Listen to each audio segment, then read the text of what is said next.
Hey traders, hey everybody, I appreciate you being here. Today we're going to talk about a topic that isn't discussed enough in the trading industry, in the trading community online. Because as we all know, Instagram and Twitter and YouTube is a highlight reel for most people. This topic that we're going to discuss is trading fatigue, mental fatigue from trading that normally creeps up, at least for me, on Thursdays and Fridays, towards the end of the week, specifically on weeks where I don't have trades. I haven't traded all week. So when you want to trade, and that's why we got into this business, you, me, everybody is in trading right now because they want to trade and make money. When we get into it for that reason, but then we get to narrowing down what trading system we're going to trade, we get our system and our rules in place and we start to execute that, there's going to be periods of time where you don't find trades, where the market that you like to trade is not on. And there's going to be people on the internet who are making money at the same time because their market is on. Whether they actually are or not doesn't even matter for the point. But what I'm saying is you got to know when your market is on and when your market is off. One of the guys that I follow, Sang Lucci, you guys probably know him if you're trading or you're in the option space. It's funny, yesterday I was slow. He's playing video games I see on the story at their office in Puerto Rico. Just a side note, just so you can see. Some guys are slow, some guys are crushing it. You have to just stay in your lane with your system. But where this fatigue can creep in is when you're following your rules and you aren't getting signals that are worth trades. And what that fatigue can not force you to do, but lead you to do is to take trades that are lower probability, trades that on a good day, when you're even keeled, you normally wouldn't be in this. You would just pass and wait for the next best trade. Where this fatigue can also creep in and cause some issues is in you actually missing trades, which is what happened to me today. So I'm going to share that with you in a second on GBP USD. I could have made about 30 pips, and instead I just sat hesitant because some news was coming in an hour and a half later, and I let the news distract me from the actual signal that was presenting. So instead of me following my rules and just trading good signals with proper rules as they present, I was emotional, fatigued, and I sat out of the trade because I talked myself out of it. I was too concerned with the news. But anyway, the real point here is that this mental fatigue will hold you back. And most people aren't going to share this experience with you, even though I think you as an up-and-coming trader or a trader that's looking to just grow from wherever you're at, you're going to learn the most from these situations because this is where people like me are being real and honest with you. This is what it's like when you go through years of the market. You're going to face burnout, probably multiple times. You're going to face fatigue a lot, and you're going to have to know how to deal with it. I got to talk slow. I can't get too excited here. But I want to give you guys these 4 tips. I wrote them down in my notes here that are going to help you deal with the mental fatigue that comes with active trading a little bit better.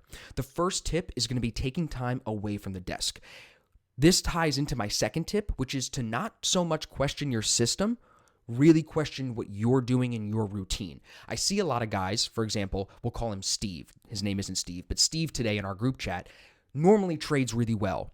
But over the last couple of days, he's taken some lower probability trades that have caused him to run into a small losing streak. And in that situation, stepping off the desk is one thing that he can do to reset his mind and come back stronger. But another thing he can do is not question his system. He needs to question the rules that he's following behind the system. Now, you should be backtesting the system you trade before you put money into it. And then once you have a system like I do, you see I do markups all the time. Like last night, I was up till 10 o'clock doing markups to forward test that system and make sure it's still working.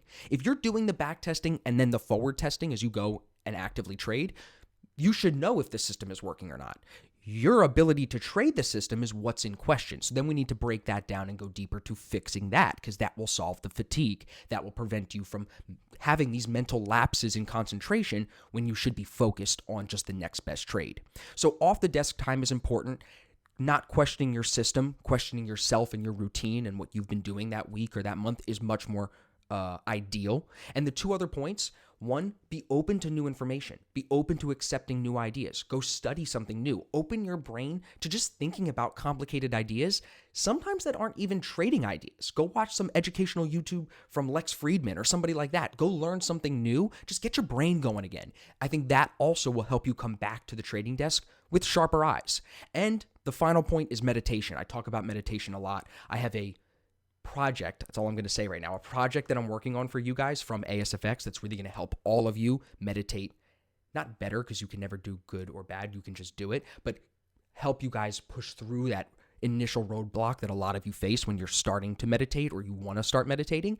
I think that alone has made a big difference in my everyday life. You've probably heard me talk about it before, but when it comes to mental fatigue, The meditation allows me to separate, again, being aware of the emotion that I'm feeling, why am I feeling this way, and then not letting it dictate the decision that I make. So these 4 points, again, that can help you reduce fatigue in your trading. Off-desk time. Don't question your system if you're back testing and forward testing. Question yourself and your routine.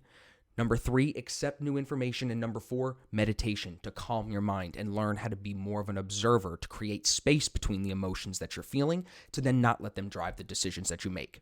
So let's talk about GBP USD here. This was what I was watching this morning for a long idea, meaning I wanted to buy it off the 50 EMA. We saw it move really strong on the Fed news yesterday afternoon. Stock market reversed yesterday. Everything turned around when Chairman Powell started to speak. So this morning, seeing the TDI in the buy zone, everything in an uptrend here, I'm looking to buy this off the 50 EMA. I'm watching, I'm waiting. I finally get my 1 minute setup. I really like that we have the divergence here on the 1 minute at 3:30 into 5 o'clock, setting the low at 139.50 was the price, a higher low here, a higher low here, and I sent my markup right here as an entry idea at 6:30 in the morning to the group chat. So I'm sure there were people in our VIP chat, people that have taken the courses. They're in the chat, they see my ideas every day, and some of them take these ideas. I never say in the group chat, yo, I'm in this, because I want to create self-sufficiency within our group. I just share my ideas so people can read risk for themselves and make the decisions themselves. But still, I show where my bias is.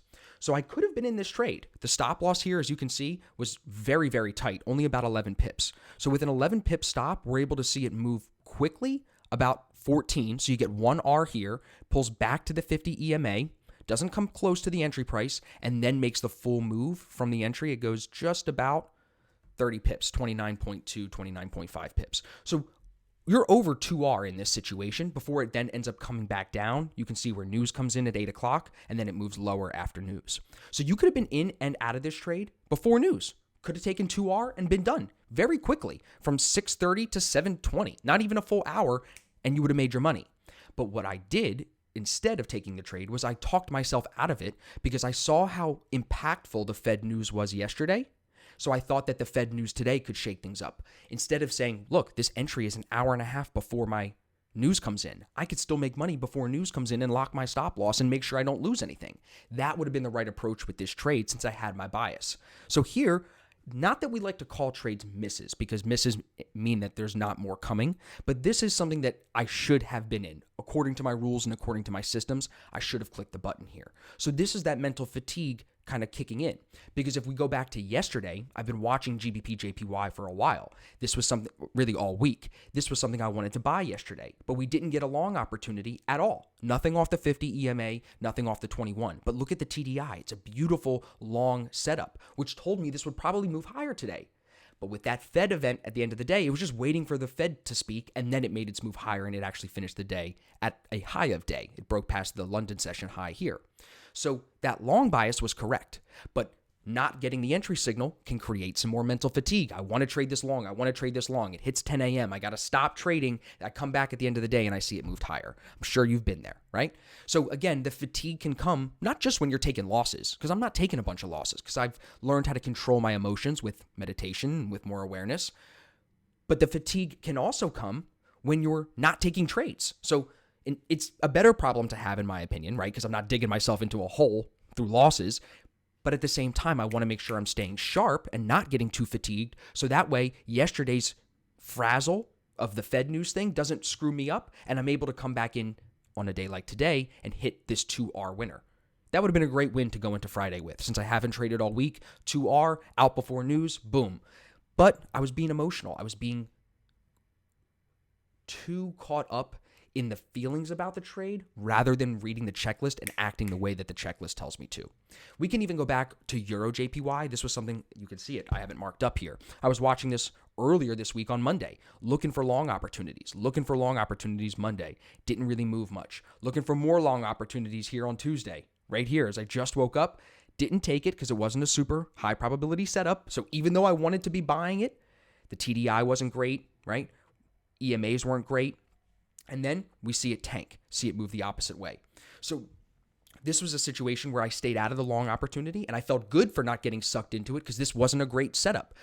But even though I could feel good on a Tuesday for avoiding a C setup, that avoidance, you got to just make sure you're aware of it and Don't let it lead to fatigue like I did 2 days later. Don't let the fact that you didn't get your signal on a Tuesday prevent you from taking a trade on a Thursday because you're distracted. I hope that makes the most sense to you guys. So I don't want to ramble too long. I know that I can talk about this stuff for hours, but I wanted to give you guys some context and some tactics to apply into your trading to just avoid this mental fatigue. Don't try to ignore it. It's going to creep up on you. You got to be aware of it. Pull yourself back so you don't take losses when you are feeling fatigued. Do something to reset yourself. Like this weekend, we've got family coming in. I got the boat rented on Sunday. We're going to be out hanging out. I'm going to come back on Monday feeling great. So you got to know yourself, but take the 4 tactics that I gave and try to apply them into your trading. I know it's going to make a difference. Meditate, start somewhere, right? Time off the desk. Don't question the system if you're doing the work and doing the back testing and forward testing, and be open to learning something new. Go learn a new skill. Learn something about space. Learn something about, I don't know, math. Go learn something. Push your brain to just connect new neural patterns, new neural pathways. That's going to make you come back sharper. I know it will. But just remember, the off the desk time out of those 4 tips is probably the first one that you all need to work on. Just like if I was to go to the gym and do biceps every day, my biceps wouldn't look good after a couple of weeks because I would blow out my arms. You got to give it rest day. You got to give it the nutrients that it needs. You got to give it the supplements that it needs to then grow stronger. Your brain is the same way. So don't burn it out. Give it what it needs, and that will let it grow. I hope this video gives you guys a real insight to what it's like to be an active trader. I'm sure it's relatable. Comment below if you felt the fatigue like I have this week. You can see I'm never going to be shy to admit my mistakes or admit my weaknesses because I know that sharing these videos helps me grow. I do better next week because of this, and I know if you watch all 13 minutes or however long this is, you're going to do the same. So comment below, say, yep, I'm feeling the fatigue, but I'm going to do better to be aware of it going forward. Let me know if that's you. I appreciate you guys very much. If you enjoyed the video, thumbs up and subscribe. You know the deal. I appreciate that very much as well, and I'll see you guys in the next video.